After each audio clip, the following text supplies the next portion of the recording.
Hello everyone, कैसे हो सब लोग। आई होप कि सब बहुत अच्छे से होंगे। इस वीडियो में हम डिस्कशन करने वाले हैं मैथ्स के एडिशनल प्रैक्टिस पेपर के सॉल्यूशन के बारे में। जैसा कि आपको पता है कि सैम्पल पेपर सीबीएसई ने रिलीज किया था और उसके साथ साथ उसने एडिशनल सैम्पल पेपर भी लॉन्च किया है। तो हमने सैम्पल पेपर ऑलरेडी अपलोड कर रखा है, उसका लिंक मिलेगा आपको डिस्क्रिप्शन में। तो ये है एडिशनल मैथ्स के सैम्पल पेपर के ऊपर, इसी टाइप से साइंस के, सोशल साइंस के एडिशनल पेपर के ऊपर भी वीडियोज आते रहेंगे। उसका लिंक मिल जाएगा आपको डिस्क्रिप्शन में, तो वहां से जाकर आप चेक कर सकते हो। साथ ही साथ टेलीग्राम पे ज्वाइन नहीं किया, क्योंकि जब भी मैं लाइव आता हूँ और हर रात को मैं 9 बजे लाइव आता हूं, तो वहां पर मेरे को जाकर आप कनेक्ट कर सकते हो। आ जाओ एक एक करके क्वेश्चंस करना स्टार्ट करते हैं।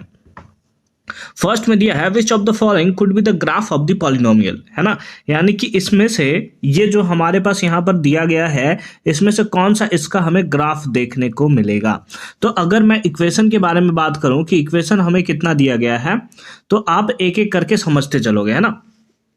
जैसे हमें एक्चुअल में दिया हुआ है कि x माइनस वन का होल स्क्वायर ये हमें गिवन है, और इनटू का दिया हुआ है x प्लस टू, इनटू का दिया हुआ है क्या x प्लस टू, ये आपको दिया हुआ है। तो ये एक्चुअल में ना px बोल सकते हो या y बोल सकते हो, ठीक है। तो ये एक्चुअल में अगर आप देखो तो ये y का वैल्यू होता है। किसका वैल्यू होता है बताओ?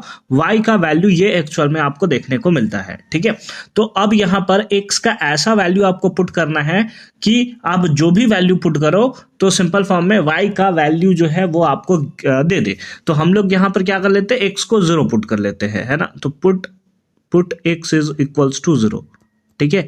x को हम लोग कितना पुट कर लेते हैं, 0 पुट कर लेते हैं। सर x को 0 पुट करने से क्या होगा, हमें y का एक वैल्यू मिलेगा जो x और y दोनों को सेटिस्फाई करेगा, वही हमारा ग्राफ होगा। तो x का वैल्यू हमने 0 पुट कर दिया, चलो y निकालते हैं। तो y इक्वल्स टू कितना हो जाएगा, दैट इज 0 माइनस वन इसका होल स्क्वायर, और इनटू का हो जाएगा 0 प्लस का 2, है ना। अब y इक्वल्स टू ये 0 माइनस वन का स्क्वायर दैट इज 1 आएगा, इंटू 0 प्लस 2 आएगा। तो y इज इक्वल्स टू कितना आ गया, 2 आ गया।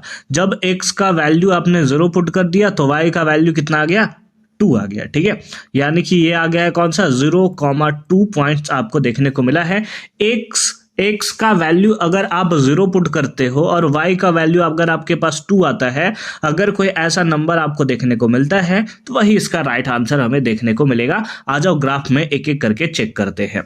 अगर यहां पर फर्स्ट वाले ग्राफ में आप देखो तो x का वैल्यू 0 है, ठीक है, लेकिन उस केस में y का वैल्यू कितना आ रहा है, -2। नहीं, हमें -2 नहीं, हमें 2 चाहिए। इसका मतलब फर्स्ट वाला ग्राफ तो नहीं होगा, ठीक है। सेकेंड वाले पार्ट में आ जाओ। सेकेंड पार्ट में क्या दिया हुआ है, सेकेंड पार्ट में जब x का वैल्यू आप 0 पुट कर रहे हो, y का वैल्यू -4 आ रहा है, जो कि बिल्कुल ही गलत है, क्योंकि y का वैल्यू हमें कितना चाहिए, 2 चाहिए, ठीक है। सी पार्ट में आ जाओ।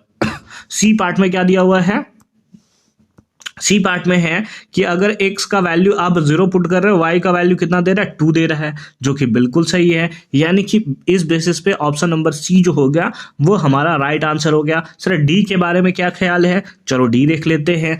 डी हमें क्या दिया हुआ है कि जब x का वैल्यू आप 0 पुट कर रहे हो, y का वैल्यू अगेन -2 दे रहा है, यानी कि ये भी हमारा नहीं होने वाला है, ठीक है। तो कितना सिंपल तरीके से हमने इसका सॉल्यूशन कर दिया कि जब भी x का वैल्यू हमने 0 पुट कर दिया, y का जो वैल्यू दिया जो कि हमारे पास क्वेश्चन में था 2, ठीक है, तो वो हमारा राइट आंसर हुआ। यानी कि option number C is the right answer of this question. I hope कि ये पार्ट आपको एकदम क्लियर फॉर्म में समझ में आया होगा। मिलते हैं आपसे अगली वीडियो में इसके सेकंड पार्ट के सॉल्यूशन के साथ। कंप्लीट प्लेलिस्ट का लिंक मिलेगा आपको डिस्क्रिप्शन में। साथ ही साथ हमें टेलीग्राम पे ज्वाइन नहीं किया तो फटाफट से ज्वाइन कर लोगे, क्योंकि जब भी मैं रात को 9 बजे लाइव आऊंगा वहीं पर मैं आपको लिंक सेंड कर देता हूँ।